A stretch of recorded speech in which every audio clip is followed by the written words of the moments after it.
that's true. There's been some really close races in New Mexico for the presidential election. And this is a story that I tell over and over in my courses, trying to get young people to vote, because studies show us that they're the least likely to register and go vote in an election or to get involved in public affairs. And I'd like to be able to do something about that, you know, from the academy. And, you know, and I sometimes not sure I know what to tell them. Do you have any words for young people and the importance of participation, Senator? Well, I'm going to disagree with you a bit. I think Barack Obama is President of the United States because young people voted. African Americans and young people elected Barack Obama. When you look at those cohorts and the differences, and you look at how he reached out to them with social media and other communication formats, he is president today because people under the age of 35 thought that he would carry their voice at the national, international level. So, in my experience, if you want someone to get engaged, whether they're 15 or 85, and I get them involved at 15 so that they'll vote when they're 18. Get them involved in an election.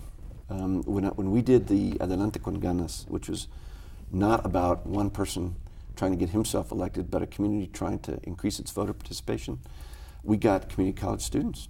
We got community college classes that came and participated for credit. We got UTEP students. We got high school students.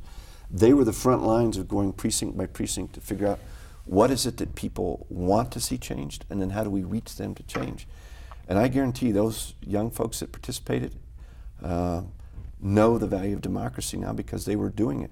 We also had one of the great bands of El Paso, Radio La Chusma, play every Friday afternoon when everybody got back from walking precincts. So it made a difference that you made it fun, that politics was fun and engaging and not some kind of it's only for other people or it's too serious. Politics is one of the greatest things going. It's fun to be in, and it's vibrant when you get in the middle of it, and I hope young people see it as that, not as some sort of, you know, street warfare that it's not for them. It really is making things better is what it is. We have some issues you were talking about earlier. It's hard to get away from economics and prosperity, you know, considering El Paso's situation.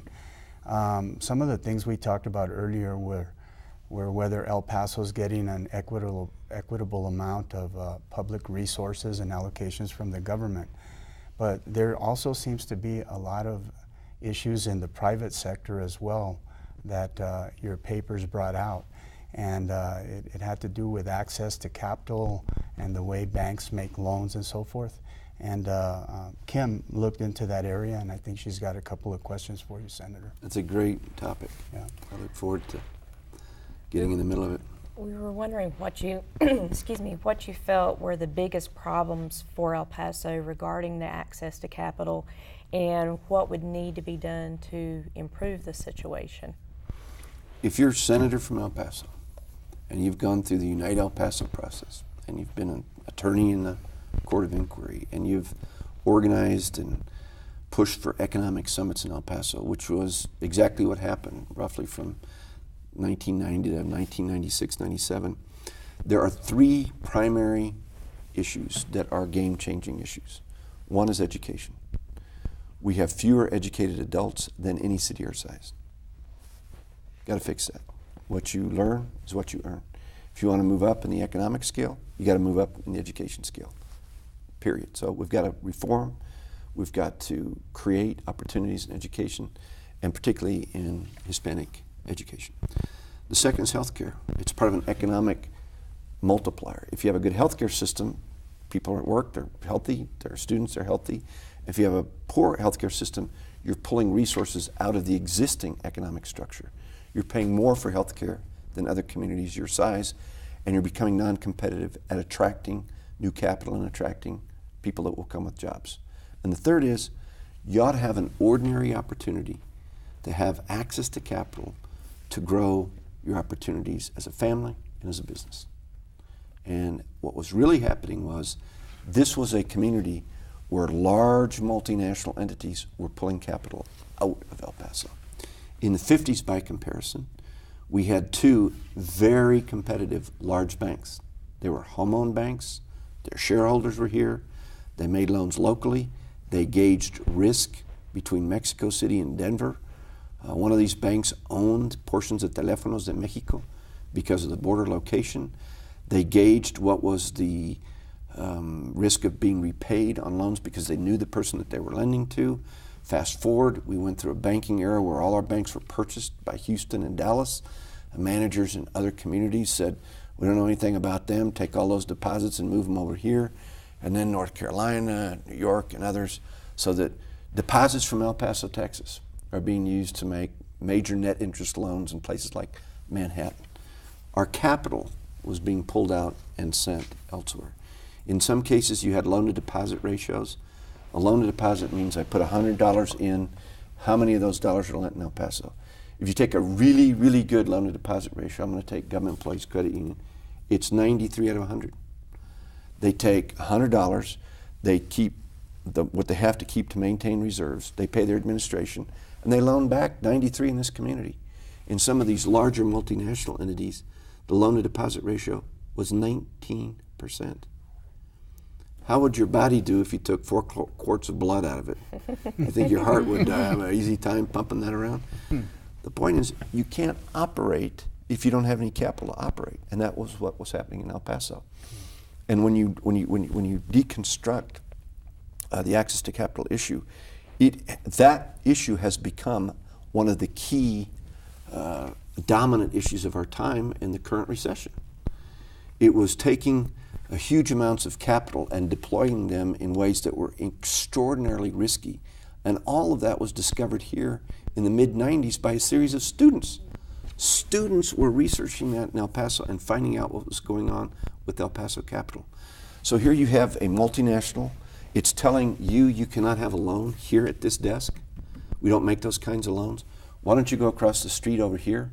You go across the street, your interest rate just went from 7% to 29%. They didn't tell you this was a subsidiary that was owned by this bank and that this payday loan was using the laws of the state of South Dakota to get the highest interest rate in the country. In that era, from 92 to 2002, payday lenders grew from a couple to on every single block in El Paso. When a student has a broken car at the community college and goes to fix their car and needs $300, and they borrow it from one of these predatory lenders, what's the effective interest rate? What's your best guess? Probably 30%. What's your guess? Around maybe 35 or 40? What's your guess? I'm going to stick with my 10%, Senator. 10% used to be the usury limit in the good old days of Texas. The answer is that the APR, the annual percentage rate of interest on a $300 loan, after it's been flipped, fees are added, flipped, interest is added, the fees from here are added again, so you're paying interest on fees and fees on interest, is 1,158%. No. And when you tell that Wow. story, everyone is shocked. But when you go to Austin to change it, the back of every committee room is 50 lobbyists being paid by the biggest predatory lenders in the world. And the guy that runs the Finance Commission in Austin, the commission that's supposed to regulate this, is himself a lobbyist from a payday lender out of Fort Worth. Now, you'd think that that outrage that you're now feeling could drive the vote in El Paso up. Because the tragedies that these payday lenders create in lives where you're paying on a $300 loan, you've now got $3,000 of debt, and literally you can never get out of debt. And they've got you on the phone every payday. How much of your paycheck are you going to be giving us today? And meanwhile, you're trying to feed your child. It is unconscionable that that's happening in America today. But that is what politics is about. You enter into the arena and you make it better. You figure out the coalitions, the stories, the narrative that will fix it. And someday that will be fixed. It's been fixed in Ohio. It's been fixed in Washington State. It's been fixed in Oregon. In Oregon, they have limited the loan to 36%. You think, my God, that seems unbelievably high. That was the fix. to make a compromise that will let you charge up to 36%.